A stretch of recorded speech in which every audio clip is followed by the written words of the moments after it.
Welcome to this week's edition of Flashback Friday, your opportunity to get some good review by listening to episodes from the past that Jason has handpicked to help you today in the present and propel you into the future. Enjoy. This show is produced by the Hartman Media Company. For more information and links to all our great podcasts, visit hartmanmedia.com.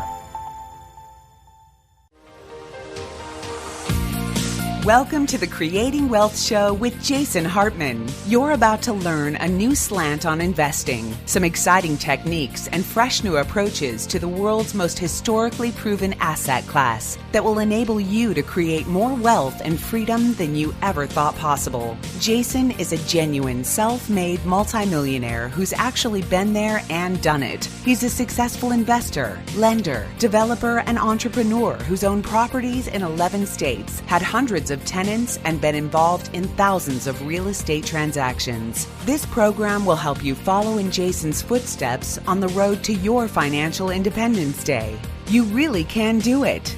And now, here's your host, Jason Hartman, with the complete solution for real estate investors.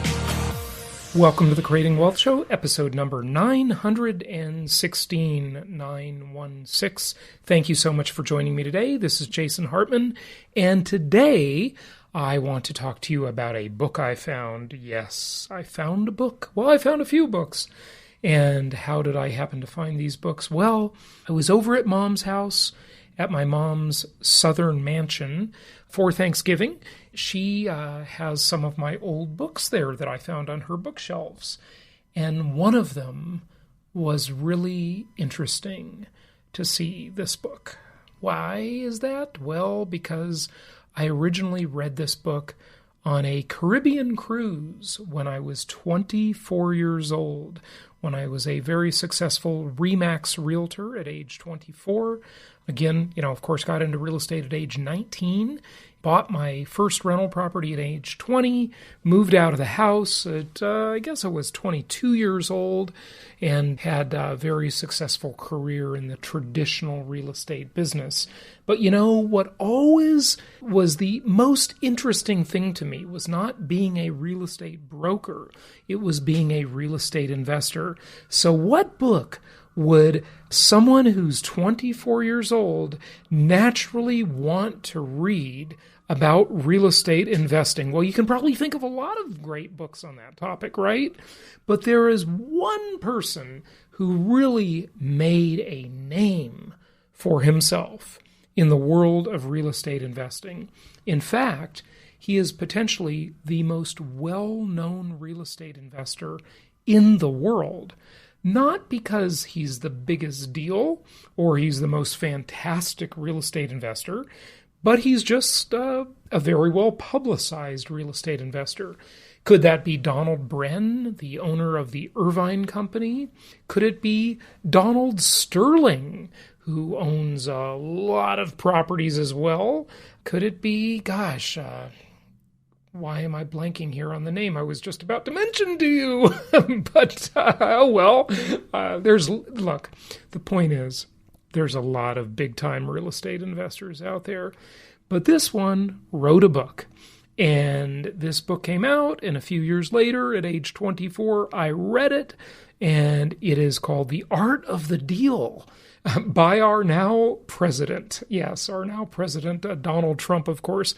Whatever you think of Donald, love him, hate him, whatever, or just think he's a kind of a goofball, which, would be a fair statement. I think of that all the time. He acts many times like a high school girl, It's just he's an odd bird. Whatever the case you think about Trump, it's interesting because looking back on this book and how it influenced me, and it really did influence me. I was on a carnival cruise in the Caribbean and, having a great time, meeting lots of ladies there and having fun. Went to a couple different islands, and I don't remember where we went, but we were drinking some booze and having a good time. And anyway, it was fun, right? But during the serious parts, I was really engrossed in this book, The Art of the Deal by Donald Trump. I happened to find that book on my mom's bookshelf, and I pulled it out, and I looked at it, and the pages were kind of yellow and old-looking. It's just really interesting to have come across that. Another great book that I came across on my mom's bookshelves on Thanksgiving weekend was one of my favorites, really, not the entire book that I'm about to mention, but a short, maybe if you read it straight through, 5-minute, I guess I want to say poem in this book, Mission Success by Og Mandino, by the late, great Og Mandino. I usually talk about my major mentors in life as being the big four, right? Zig Ziglar, Dennis Waitley, Earl Nightingale, and Jim Rohn. But, Og Mandino was a pretty big-time mentor to me as well. Mission Success, which is an old book that last time I checked is out of print, was a huge influence on me. He is a poem that I've shared with you before and will probably share with you again. If you want to find it, just go to jasonhartman.com and type Seeds of Success. Seeds of Success. I used to drive around in my Volkswagen Jetta and then later my Mercedes 300E, I guess it was. They still have 300Es. That was my car after my Volkswagen Jetta. I bought my $42,000 Mercedes. When did I get that? I must have been about 23 years old maybe. I walked into the Mercedes dealership in Newport Beach, California. Jim Slemmon's Mercedes, which is now Fletcher Jones Mercedes. I walked in there and I couldn't get a salesperson to pay attention to me because they thought, what is this kid doing here? We don't have time for him. And I just wanted to buy my first Mercedes, so there I did. Anyway, I used to listen to the cassette tape of Og Mandino's Mission Success over and over and over again, but especially just the part called The Seeds of Success, which is fantastic. Excellent, excellent thing. One of the things I discovered, why did I want to tell you about these two books I discovered? Well, it's because I then downloaded the audiobook on audible.com of Donald Trump's The Art of the Deal. I didn't want to suffer through reading the thing again. But on the plane, I listened to some of it and been listening to the audiobook and just recalling this book that really did have a big influence on my real estate career. And he talks in there about his deal. And I remember reading this when I was on the deck of that Carnival cruise ship many years ago, reading The Art of the Deal. He talks about Walter Hoving. Now, Walter Hoving was a Swedish-born American businessman and writer, and he was chairman of Tiffany & Company for many years from 1955 to 1980, okay? And I looked up Walter Hoving, and I remember Donald Trump many years ago talking about what an honorable person Walter Hoving is, and it reminded me of one of my favorite quotes. And I have shared this one with you before, but here it is again. A gentleman is someone who has the advantage, but doesn't take it. Welcome to this week's edition of Flashback Friday, your opportunity to get some good review by listening to episodes from the past that Jason has handpicked to help you today in the present and propel you into the future. Enjoy. A gentleman is someone who has the advantage, but doesn't take it. How incredibly rare is that in the world we live in today? This sometimes pathetic, disgusting, transient, transactional, unethical world in which we live. Everybody, it feels like, well, not everybody, obviously that's a figure of speech, but, is out there to just take advantage of you, and look at the short term. And I think this is a symptom of how transient our society is, and the idea that, there's always more people, rather than just looking at the long-term view and, say in any business, building a customer base of loyal, raving fans that you take good care of. So you won't have to go out and find new customers again. It's a lot of work to find new customers. Just take care of the ones you have, right? Good business policy. At least that's what I think. But it's not what a lot of people think, unfortunately. Well, Walter Hoving, as I looked him up, I discovered, and I did not know this about him before, but he has some great little writings about capitalism, about education, about employment, about free enterprise, about inflation. Well, I will share with you the one about inflation later. But right now I wanted to share one that was printed on a Tiffany & Company, I don't know, a little maybe handout or a bookmark or something like that. But it's really cool. And by the way, our guest today will be my old friend, Jeff Meyers. At the beginning of this episode, we were both kind of talking about how long have we known each other? And I think the answer is 27 years. I met Jeff when I was very young with his wife Marnie at the time, and I remember I became his realtor later and sold, I think, 5 of his properties in Orange County initially, and had done a lot of business with him over the years. I always enjoyed Jeff, who is, by the way, the founder of Meyers Research, a real estate market research company. I always enjoyed Jeff's incredible insight, his business acumen. He's just a very, very sharp guy. And he will also be speaking at our upcoming Meet the Masters of Income Property. Yes, my old friend and client, Jeff Meyers, our guest today, will be speaking at Meet the Masters of Income Property in January. John Burns, who is also speaking there, actually used to work for Jeff Meyers. Between the two of these guys, we have, speaking at Meet the Masters, we have the two probably leading players in the field of real estate market research, and you'll meet them both, especially if you have VIP or elite tickets. You will get to hang out with them in the green room and chat and take pictures and have photo ops, of course, with Ron Paul and all the other great speakers we have as well. But you'll certainly get to see them both speak there, even with a general admission ticket, of course. But Donald Trump, back to Donald Trump, he was talking about Walter Hoving and how he was doing this deal, and Walter could have taken advantage of him, but he didn't. And I always remembered that story in reading the book, and then I just heard it again on the audio version yesterday, actually. So I looked up Walter Hoving, and I just want to share this little missive from Walter Hoving about capitalism, which is quite interesting. Now, I have been to 81 countries, many of them former communist countries, and one current communist country, and that would be Cuba. I was in Cuba maybe 12, 14 years ago, something like that. Cuba certainly is still communist, and it was back then. And then I've, been to Russia twice and Eastern Europe many, many times. Just quite fascinated with these different economic systems. But Walter Hoving said it best. He talked about how socialism and communism and fascism are not economic systems. So here's what he said. Without further ado, let me just read it, and then we'll get to Jeff Meyers, and we'll talk about what's going on in the real estate market. Okay, so The Truth About Capitalism is the title of this. He says, some people think there are many economic systems, namely socialism, communism, fascism, or capitalism. This, however, is not true. Socialism, communism, and fascism are not economic systems. They are political systems. There is only one economic system, and that is capitalism. Russia, China, America, and all others operate under capitalistic systems, no matter what they call it.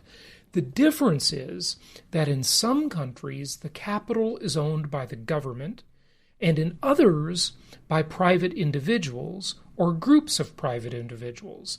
Now, when governments own, interfere, or overregulate private ownership of capital, they inevitably destroy the initiative of people and eventually get into trouble. The only capitalism that has produced prosperity in the long run is the one that promotes freedom of its citizens. It is hoped that the world will someday wake up to this important truth. Tiffany and Company. Now, when I read that originally, I thought back to a tour I was on with a really interesting tour guide in Romania many years ago, and I thought back to all of my discussions and conversations when I visited Russia and Eastern Europe and even Cuba and talked to many, many people in all walks of life about what it was like to live under communism. And they talked to me about waiting in line for 18, 20 hours, 36 hours to get a pair of shoes, to get food, to get any rations that the government was willing to provide to people. And I just thought, how incredibly inefficient is this system? It's absurd. It's terrible, obviously. It's terrible. Yet lots of idiots in Western countries today want to try it again. And they're crazy, of course, but they think what a lot of investors sometimes think. This time it's different. Folks, it's not different this time. It won't be different. It'll be the same. What I was thinking of when I originally read that short thing from Tiffany and Company from Walter Hoving was that capitalism is always taking place behind the scenes. It's the most natural human behavior. We are all capitalist, regardless of whether we live in North Korea or Burma, Myanmar, or Cuba, or the United States, or Russia, or Ukraine, or wherever we live, right? We are all ultimately capitalist.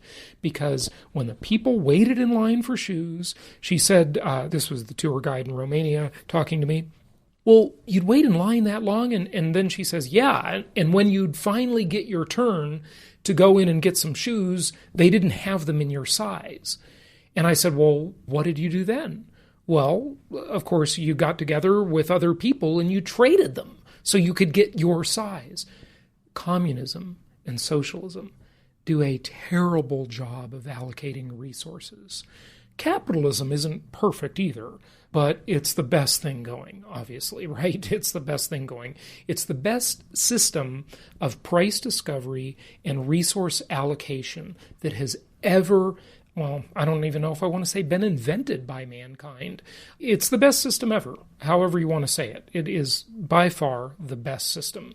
So anyway, just thought I would share that with you. I've got another really interesting thing about rent control to share with you from Trump's book. Right now, we got to get to our guest, Jeff Meyers. But before we do, don't forget your 5-year plan contest. We are getting some entries rolling in, and it is so exciting to see them. Thank you to those of you who have entered the contest so far. You're doing awesome. Keep up the good work. Let's get some more. Make your video for your 5-year plan. Go to jasonhartman.com/contest, jasonhartman.com/contest. Incredible prizes. Also, jasonhartman.com/masters to get or upgrade your tickets for Meet the Masters. Oh, but wait, there's more. I forgot to tell you. We are having a little Black Friday, Cyber Monday, whatever you want to call it, sale. Brittany just put this together. So if you go to jasonhartman.com/masters and you want to either buy or upgrade your tickets to VIP or elite level tickets, this is the best, biggest promotion we will ever have. And here it is. You ready? You use the promo code BLACK. BLACK, all lowercase. I don't know. Probably type it uppercase if you want. Might work, might not. Brittany says lowercase, the word black, and that's for Black Friday. And you will get $200 off either the VIP or elite level ticket. That is the best sale we will ever have. It is the best deal we will ever have for Meet the Masters upgrade tickets. That is available for people who bought general admission tickets and would like to upgrade as well. So just thought I'd let you know about that. jasonhartman.com/masters, promo code BLACK, and for the VIP or elite level tickets, you get $200 off. And remember, the VIP includes access to the green room, photo ops with the speakers, private meeting time with the speakers, and then all the other things. And then the elite tickets include the dinner with Ron Paul. And that dinner has very, very limited space. So this will take place Friday evening at Meet the Masters, the very exclusive elite dinner with Ron Paul. Go ahead and take advantage of that. Okay, without further ado, let's get to Jeff Meyers.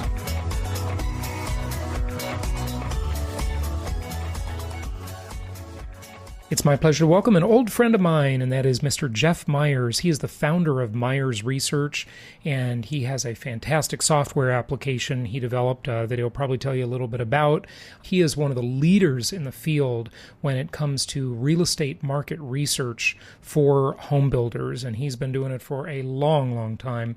I originally met Jeff when he lived in the same neighborhood I did in West Park in Irvine, California, a neighborhood called West Park, and he had his home up for sale by owner, and I came over and I talked him into listing it with me, and then I sold like 5 more of his houses in rapid succession. So, Jeff, we've known each other a long, long time, haven't we?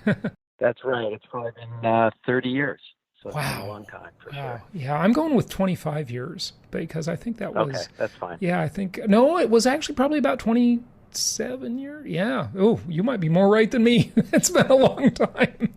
No problem. Long time. It's good to talk to you, and it's great to have you on the show. What's going on in the market nowadays? What's the outlook at Meyers Research? Yeah, definitely. We've seen, really strong market across the country. Some of the things that we're seeing this year over last year is obviously prices have continued to increase in a lot of the main markets or core markets across the U.S., kind of the smile states. But now what we're seeing is some of the secondary markets are starting to take off as millennials and first-time buyers start to show up at the sales offices.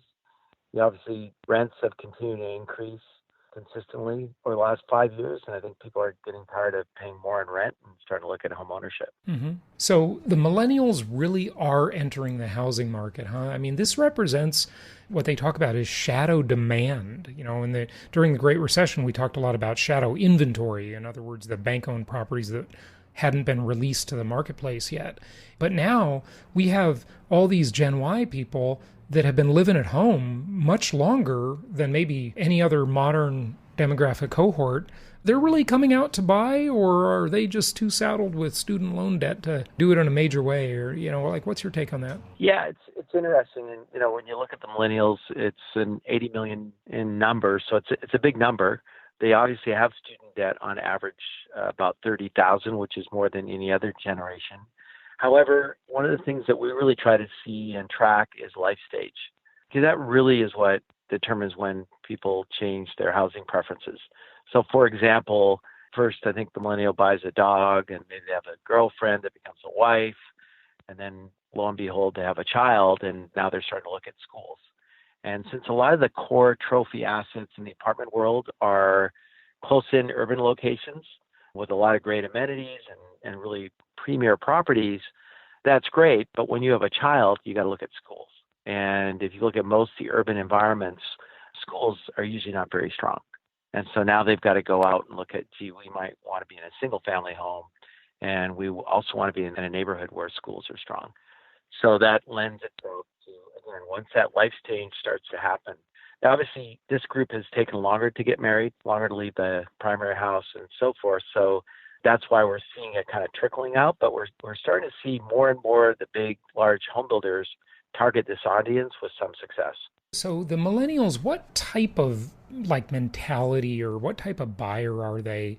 They really want a single family home, or are they just fine living in high density condo type developments? Well, I think that they'll accept density, which is a good thing, because that's what they need to accept, especially in a lot of markets to afford. Mm-hmm. We don't see a lot of them heading out to the third tier markets, where it's an hour and a half commute each way. They clearly want to stay closer in.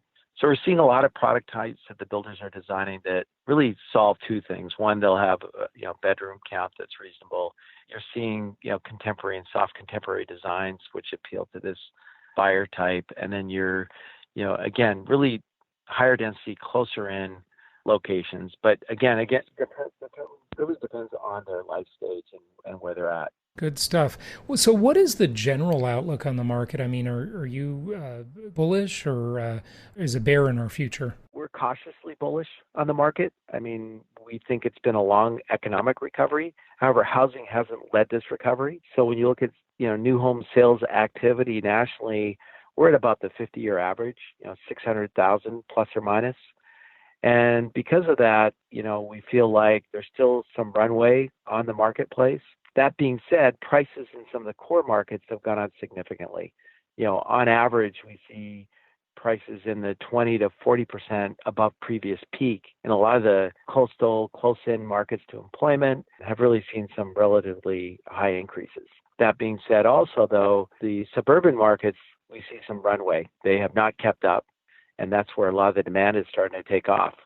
I think there's still some upside in the market. Yeah. And when you say that, you're profiling a lot of areas around the country. Tell us about the areas that you cover in your research, because some of the Midwestern areas, you don't really do work there, right? Or do you? We do. Our footprint covers about 75% of all new housing. So our footprint is the top markets across the U.S. So we do cover the majority of the new home market. So one of the things we like to do is segment the markets by the sort of character of them. And we'll say linear markets, cyclical markets, and hybrid markets. Maybe you can help us distinguish this a little bit when you talk about what's going on overall in the market. The cyclical markets are the high-flying markets, the West Coast, South Florida, the expensive northeastern markets. And the linear markets are almost everything else except for the ones that are in between, that are hybrid, like Austin, Phoenix, Dallas, or not Dallas. Well, maybe now Dallas is a hybrid market. Atlanta sort of turned hybrid. Denver, certainly. And so, the linear markets just chug along and kind of do their thing. No big news either way. The cyclical markets are more like a roller coaster. They have glorious highs. They have ugly lows. You mentioned suburbia, that there was a fairly long runway in terms of home prices because they haven't kept up. Is that what you meant to say? Yes, absolutely. What you saw was, this is a downturn like none other, right? I mean, we have never seen house prices, for example, in Las Vegas go down as much as 70%. So that's a once-in-a-lifetime experience that the U.S. has never happened. And a lot of that was driven, obviously, by the mortgages that were faulty. So if you look at the recovery, it's quite different because you had foreclosure rates, at extremely high levels. And so just the recovery is not like any other that we've seen. So when you look at that and you look at how the markets have come back, your core markets, close to proximity to employment and coastal and so forth, sort of the smile areas, what we've seen is prices have come back more rapidly, and they also did not have as high a foreclosure rate. So because of that, they've acted a little more similar to a normal type recovery. When you get to the inland markets where there's complete disruption and high levels of foreclosure, those recoveries have been like never before.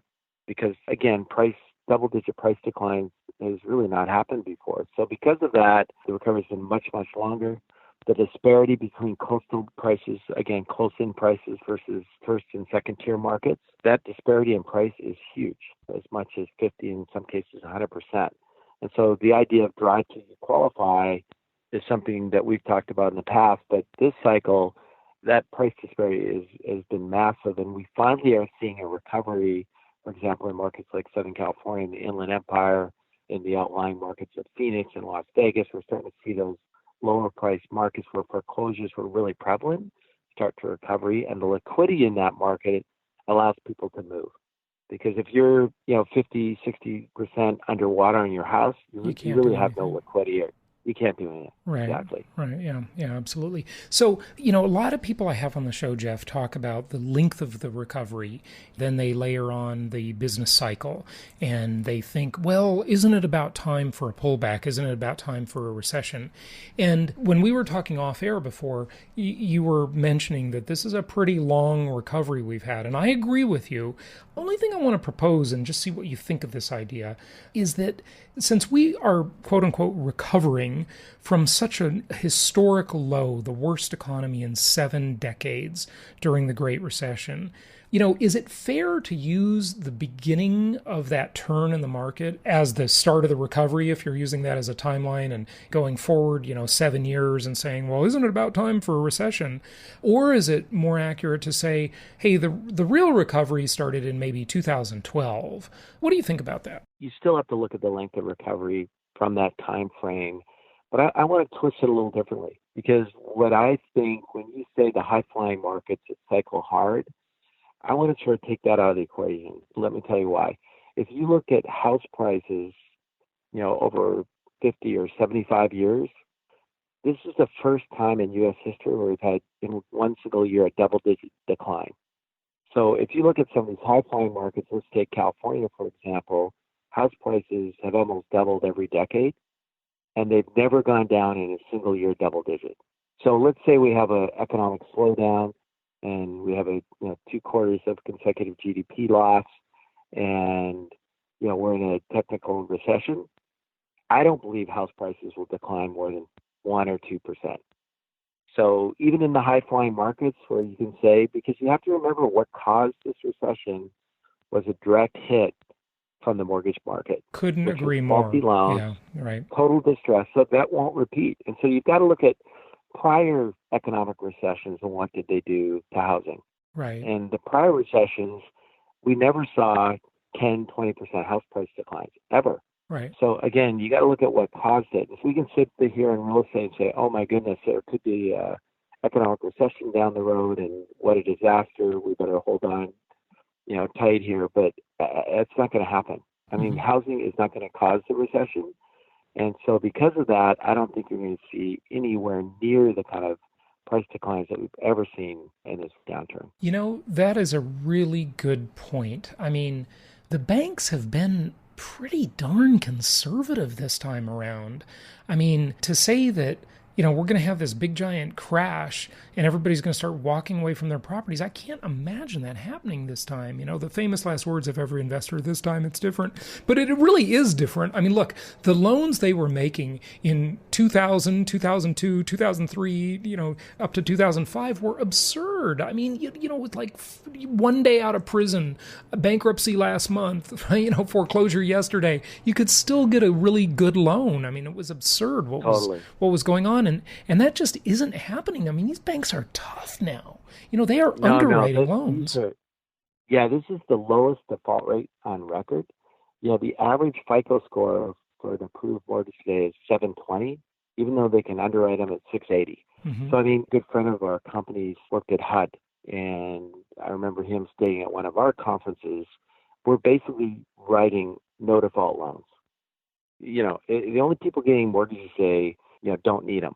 And that's really what's happening. And so because the mortgage industry, the regulations are so tough after Dodd-Frank and the changes that mandated, it's really, the underwriting is extremely difficult. And so because of that, we've got a situation where the debt behind these homes is so solid that, that's really all that can really cause a tremendous impact to price, other than obviously demand could slow. So these high-flying markets that we talk about, like in California and, even Dallas today has had significant price increases, as has Denver. Again, as long as, even if demand weakened, I don't see house prices even coming close to double-digit declines. I think we're on safe ground there, and the recovery will continue, but I just don't see real estate really getting hugely impacted by this. Yeah. What do you think about the self-driving car, the autonomous car that is coming more rapidly than many have thought? I've often said, Jeff, it's going to be a game changer for real estate. And here's why I say that, because, the 3 primary value drivers of real estate since virtually the beginning of time have always been location, location, and location. And I'm not saying location will not be important.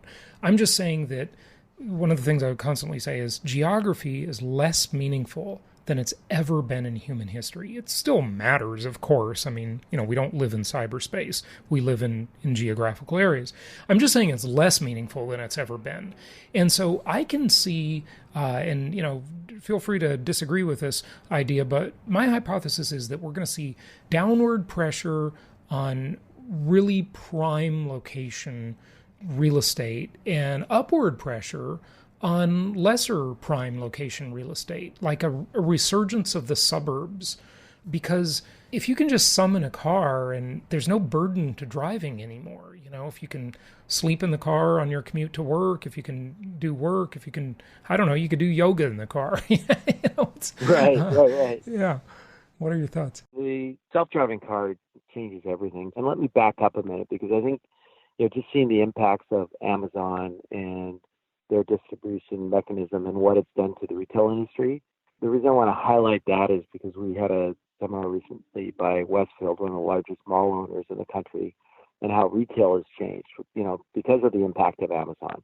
For example, in their parking garages now, they're going 10-foot clearance height because they know those parking garages could become residential units. Wow. Or they could become offices. So they're pre-planning today when they build parking garages on the clearance height so they can reuse those garages for something else. So that does a couple things, right? Because these malls, the only retail malls that are surviving are the A-plus trophy locations. Right. Because a lot of retail, is shutting down. Over 150 million square feet of retail will shut down in the U.S., over the next few years, given what Amazon's impacts have been. So because of that, you've got reuse opportunities. So I think, for number one, I think retail has changed forever. And I think because of that, the suburbs, again, can be strong, but beyond suburbs, like those tertiary markets, really the demand will not be there so much in this cycle because there's so many reuse opportunities close in.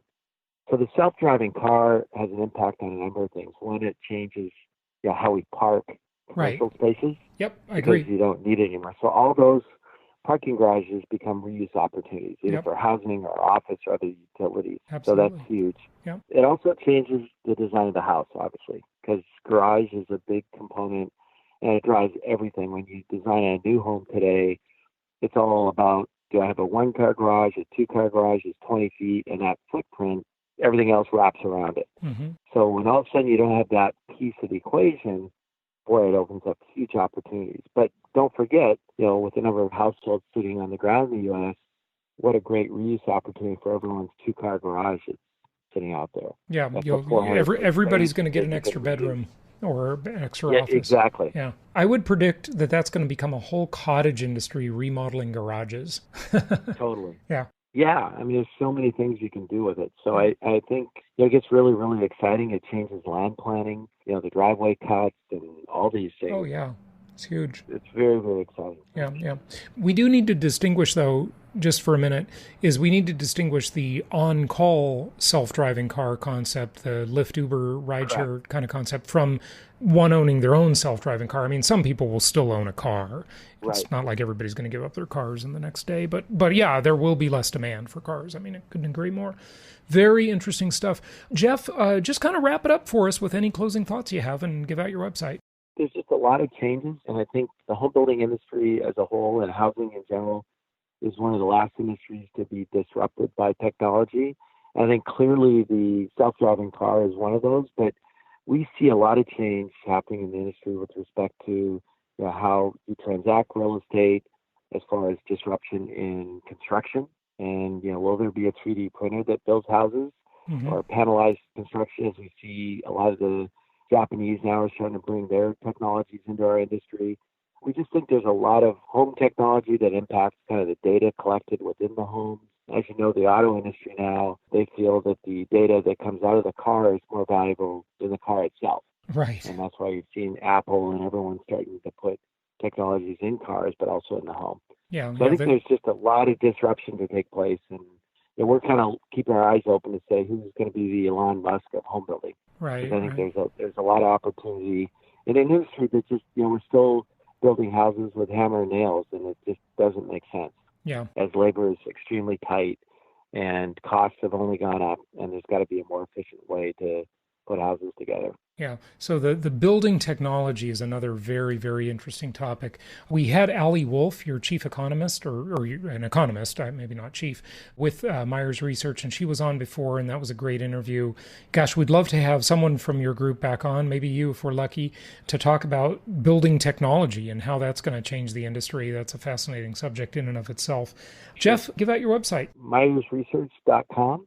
We have a product named Zonda, which is an iPad native iOS app that we developed that really looks at every single variable that impacts housing and puts it in a large data warehouse and allows you to analyze the market with a lot of sophistication. Yeah, Zonda is truly an amazing tool that, I mean, when I've looked at that, I've just been so impressed. It's like a really high-end version of Zillow. So, yeah, great stuff. Thank you. Yeah, good job there. All right, Jeff Meyers, thank you for joining us. My pleasure.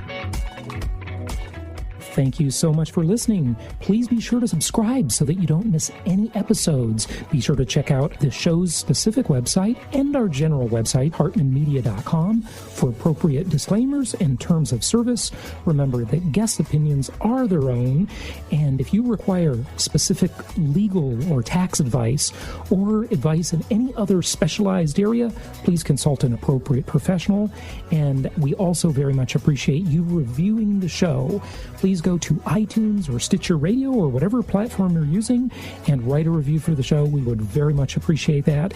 And be sure to make it official and subscribe so you do not miss any episodes. We look forward to seeing you on the next episode.